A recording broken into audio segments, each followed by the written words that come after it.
Hello students, welcome to your social science class.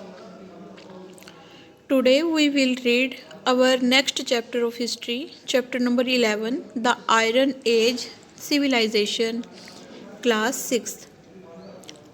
In this chapter, we will read about the Iron Age civilization, development of this civilization, Vedic period, their social condition, economic condition, their religion, political and development of this civilization. Let's start.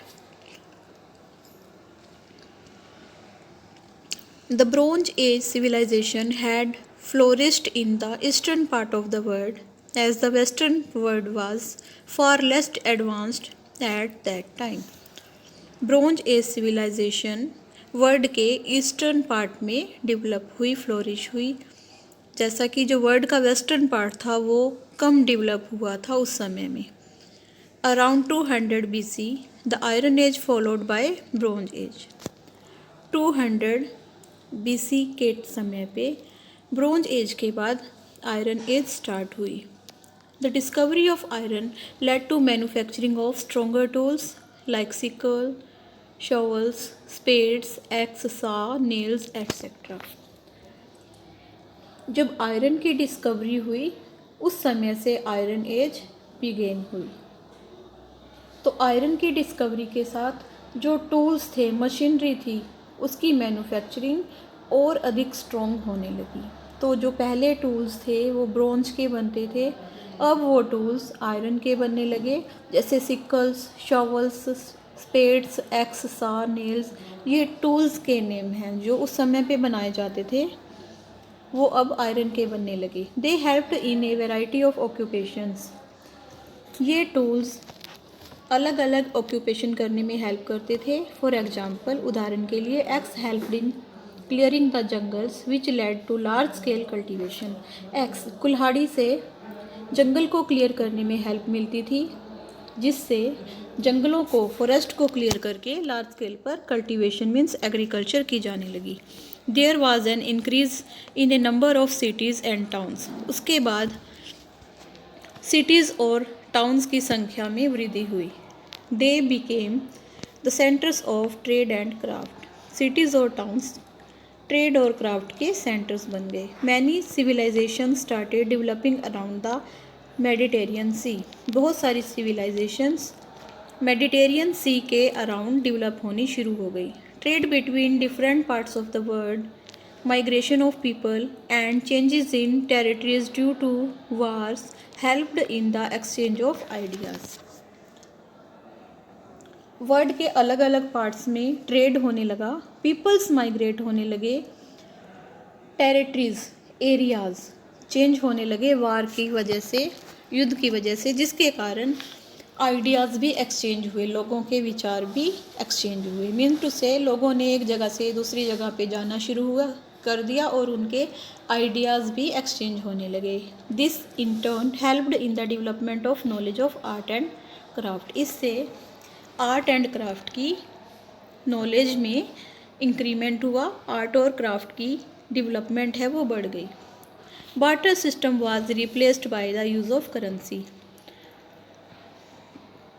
Barter system की जगह currency का use होने लगा. Barter system क्या होता था कि वस्तुओं के बदले में वस्तुओं का एक्सचेंज करते थे. मीनटू से हमें किसी चीज़ की नीड है, हम किसी से कोई सामान लेना चाहते हैं, तो उसके बदले में हमें दूसरा सामान उसको देना होगा. पहले मनी नहीं होती थी, करेंसी नहीं होती थी, इसी कारण से वस्तुओं के बदले में वस्तुओं का आदान प्रदान किया जाता था. अब आयरन एज में करेंसी का यूज होने लगा. करेंसी से जो लोग हैं वस्तुओं का आदान प्रदान करने लगे. डू यू नो,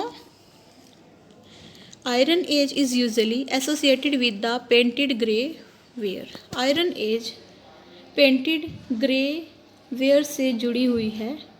इसका मीन्स क्या है? It refers to the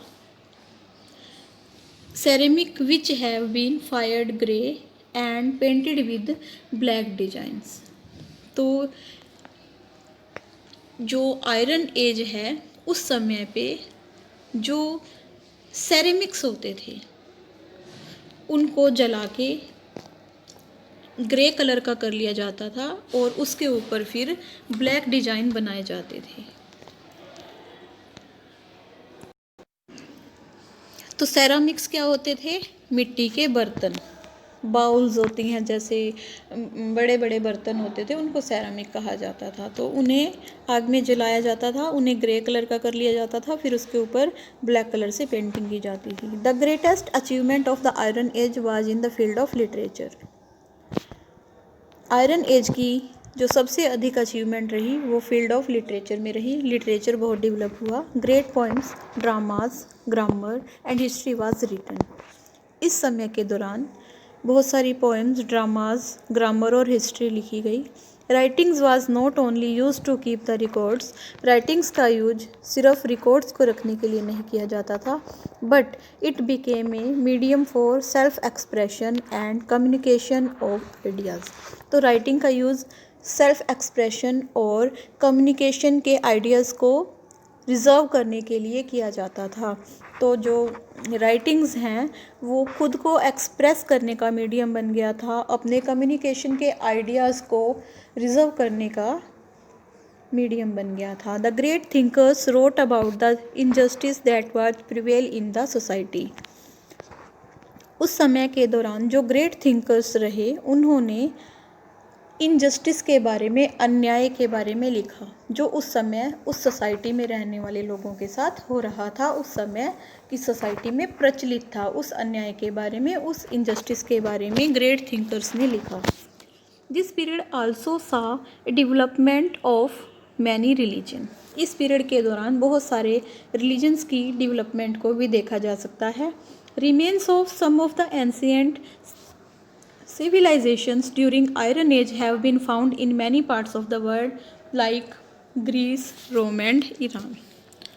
Ancient civilizations के रिमेन्स को आयरन एज के दौरान देखा जा सकता है। जैसे वर्ल्ड के बहुत सारे पार्ट्स में इनके रिमेन्स मिले हैं, ग्रीस में, रोम में और ईरान में आयरन एज सिविलाइजेशन के अवशेष मिले हैं, रिमेन्स मिले हैं। The development of iron helped them to flourish. इस पीरियड के दौरान आयरन की डिस्कवरी हुई थी, तो जैसे जैसे आयरन की डेवलपमेंट हुई इस सिविलाइजेशन को फ्लोरिश होने में हेल्प मिली।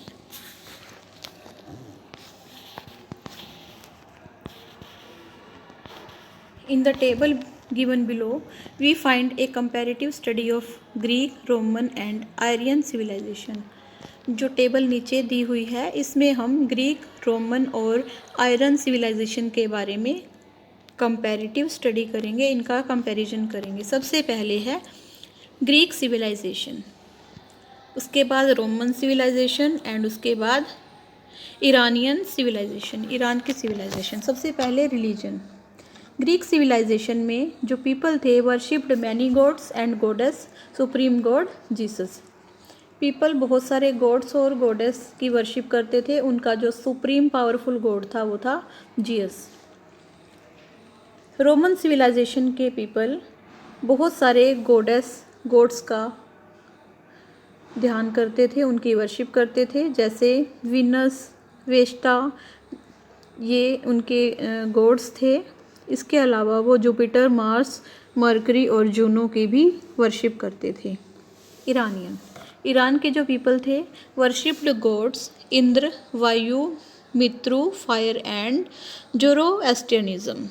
तो ईरान के लोग इंद्र, वायु, मित्रा, फायर और जोरोएस्ट्रियनिज्म को वर्शिप करते थे। ऑक्यूपेशन, ग्रीक सिविलाइजेशन का जो मेन ऑक्यूपेशन था वो था agriculture, ship building, trading, sculpture and pottery. Sculpture होता है मूर्ति कला, पोट्री होता है बर्तन बनाना। रोमन सिविलाइजेशन के पीपल एग्रीकल्चर, ट्रेडिंग और फाइटिंग करते थे, मीन्स वो योद्धा थे, वॉरियर्स थे। ईरानियन सिविलाइजेशन के जो पीपल थे वो ट्रेडिंग करते थे, व्यापार करते थे, शिप बिल्डिंग का वर्क करते थे, क्राफ्ट का वर्क करते थे, सिल्क वीविंग, सिल्क से कपड़ा बुनने का काम करते थे, बर्तन बनाने का, पोट्री का वर्क करते थे, मेटल वर्क करते थे और जेम कटिंग का वर्क करते थे। जेम होते हैं हीरे जवाहरात, उनको काटने का काम करते थे। इन्वेंशंस। ग्रीक सिविलाइजेशन के समय पे कौन कौन सी इन्वेंशंस हुई? Calculated the circumferences of the earth, उन्होंने अर्थ के सर्कमफ्रेंसेस को काउंट किया, कैलकुलेट किया। Drew map of the world, world का मैप बनाया। ओलंपिक गेम्स, ओलंपिक गेम्स भी ग्रीक सिविलाइजेशन के समय इन्वेंट की गई। Roman civilisation, concrete, water system, road, Latin names of months, Roman laws, ये रोमन सिविलाइजेशन में डेवलप हुए। आयरन सिविलाइजेशन, एरामिक स्क्रिप्ट, ये एक लैंग्वेज का नाम है जिसमें राइटिंग्स लिखी गई। Decoration of palace with gold, gold के साथ पैलेस की डेकोरेशन करना। सिल्वर, प्रीशियस स्टोन और एबोनी एंड आइवरी, इन सब के साथ किस तरह से जो पैलेस थे, महल थे, उनकी डेकोरेशन की जाती है, ये सभी आयरन सिविलाइजेशन में डेवलप हुआ। Now let's study about another important iron age civilisation that extend in India. अब हम एक और इम्पोर्टेंट आयरन एज सिविलाइजेशन के बारे में पढ़ेंगे जो इंडिया में एग्जिस्ट थी, इंडिया में पाई जाती थी, जो है द वैदिक सिविलाइजेशन।